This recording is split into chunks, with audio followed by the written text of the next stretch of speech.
새벽빛 묵상 에스더 8장 1절에서 17절. 하만은 사라졌습니다. 하지만 그의 자리는 남아있죠. 그가 차지했던 높고 위태로운 자리, 그 자리에 이제 다른 사람이 있습니다. 하만의 집은 에스더의 손에 넘어갔고 그 손은 왕 앞에서 떨던 손이었습니다. 살지 죽을지 몰랐던 순간 자신의 목숨뿐만 아니라 민족의 운명을 걸고 내밀었던 손이었습니다. 이제 그 손에 모든 하만의 지위, 권세가, 책임이 맡겨졌습니다. 그녀는 먼저 모르드게를 소개하고 세웁니다. 상복을 입고 죄를 쓰고 울며 엎드려 있던 사람. 그가 왕 앞에 나옵니다. 에스더가 말합니다. 그는 나의 민족이고 나의 가족입니다. 왕은 반지를 벗어서 모르드게의 손가락에 끼워줍니다. 하만이 끼었던 반지, 그 권위의 상징, 이제는 모르드게의 것이 되었습니다.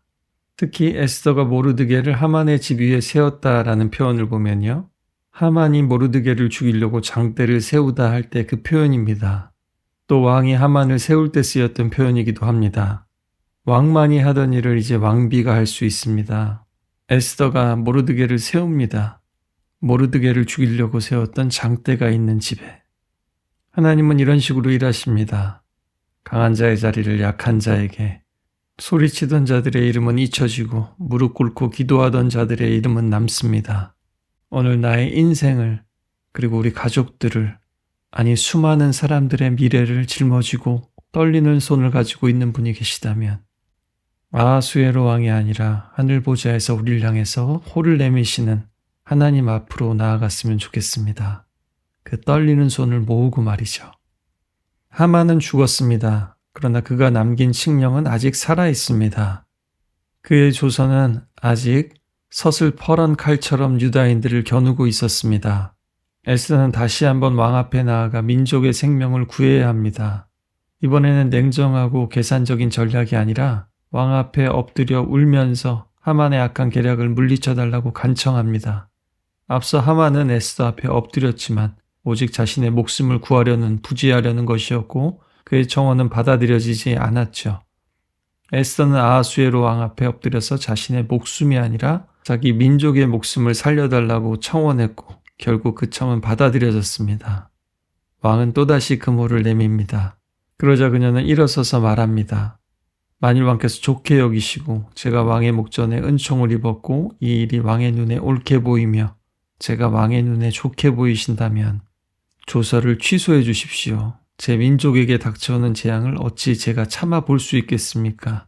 제 친척이 멸망하는 것을 제가 어찌 참아 볼 수 있겠습니까? 간청합니다. 다시 한번 옳고 그름이 아니라 왕과 제국의 마음에 또 정치적 경제적 유익함을 위해서 간청합니다. 이번에도 통합니다. 하지만 제한이 있습니다. 하지만 다니엘서에서도 우리가 보았듯이 왕조차도 자신의 칙령을 인장을 찍어서 보내면 취소할 수 없었습니다. 대신에 모르드게를 임명하고 다시 그들이 칙령을 써서 봉하도록 그렇게 명령을 내립니다. 허용합니다. 사실 우리 인생도 그렇습니다. 지나간 것을 지울 수는 없죠. 그러나 하나님의 은혜는 이 모든 것을 덮어 쓰는 것입니다. 지울 수 없는 과거 때문에 고통받고 계십니까? 아니면 지워버린 줄 알았는데 망령처럼 살아나서 괴롭히는 문제가 있습니까? 하나님의 구원은 과거를 철회하는 것이 아니라 미래를 다시 쓰는 겁니다. 주님의 은혜로, 주님의 보혈로 나를 덮으소서. 오늘도 함께 기도하며 나아갔으면 좋겠습니다. 모르드게의 조서는 그 칙령은 하만의 것과 거의 비슷합니다. 다만 더 빠른 말을 태운 전령에게 보내어서 제국 가장 먼 곳까지 전달되어야 했습니다. 그리고 또 다른 것이 있습니다. 그의 조서는 유대인들이 적들에게 공격을 당할 때에 똑같이 보복할 수 있는 법입니다. 그들은 자신들을 공격하는 자들과 그들의 가족을 죽인 다음 약탈할 수 있었습니다. 마치 적들이 유대인들과 그들의 가족을 죽이고 전리품을 차지하려고 했던 것처럼 말입니다. 이것은 단순한 자기 방어는 아니지만 무차별적인 학살을 위한 허가도 아니었습니다. 하만의 조서는 페르시아 유대인의 완전한 말살을 위한 것이라면, 그리고 그 동기는 탐욕과 인종 혐오였다면 모르드게의 조서는 명백하게 방어적입니다. 유대인들 치료하는 모든 사람에게 자위권을 행사하도록 허락한 것이죠.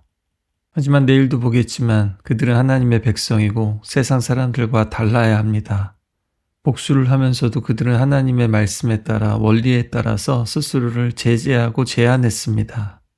모르드게는 왕의 옷을 입고 나옵니다. 첫 번째 칙령이 내려졌을 때는 굵은 배와 재를 뒤집어 쓰고 왕 앞에도 들어갈 수 없었지만 이제 영광의 옷을 입고 왕 앞에서 나왔습니다. 에스더 1장에서 그 럭셔리한 왕의 잔치에 버금가는 화려함으로 치장을 했습니다. 그리고 온 도시가 반응합니다. 처음에 하만의 칙령이 발표되었을 때는 수산성은 대혼란에 빠졌지만 이제 온 성이 기뻐합니다. 첫 번째 칙령의 유다인들은 애통하고 금식하고 울며 부르짖었습니다. 두 번째 칙령에는 영광과 즐거움과 기쁨과 존귀함으로 반응합니다. 특히 존귀는 에스더서에서 정치적 권력을 의미합니다. 그들은 내면의 기쁨뿐만 아니라 사회적 신분의 회복, 또 명예와 정체성과 모든 권력을 회복하게 되었습니다. 아니, 충만하게 누리게 되었습니다. 빛이 어두움을 이깁니다. 기쁨이 슬픔을 삼켜버립니다. 잊혀졌던 이름이 복원됩니다. 하나님의 백성이 다시 불립니다. 그러니 많은 이방인들조차 유다인이라고 불리기를 바랬습니다. 그 두려움이 이 사람들을 하나님께로 가까이 또 구원의 자리로 가까이 이끌었습니다. 어떤 사람은 진심이었을 테고 어떤 사람에게는 생존 전략이었을 수도 있습니다. 하지만 중요한 것은 빛이 이기고 빛이 퍼지고 있다는 것입니다.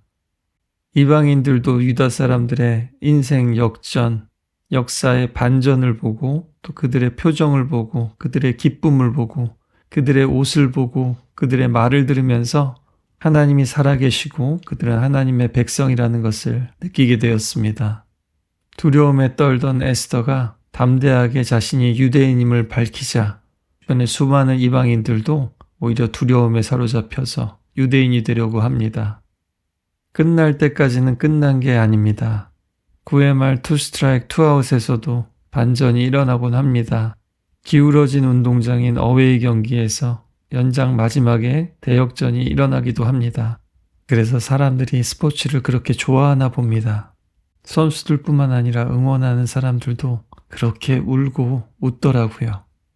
여러분, 하나님의 드라마를, 하나님의 이야기를 맛보시기 바랍니다. 내 인생에 펼쳐지는 하나님의 역전과 반전, 그 기쁨과 눈물은 스포츠에도 그 어떤 세상의 것에도 비할 수 없으니까요.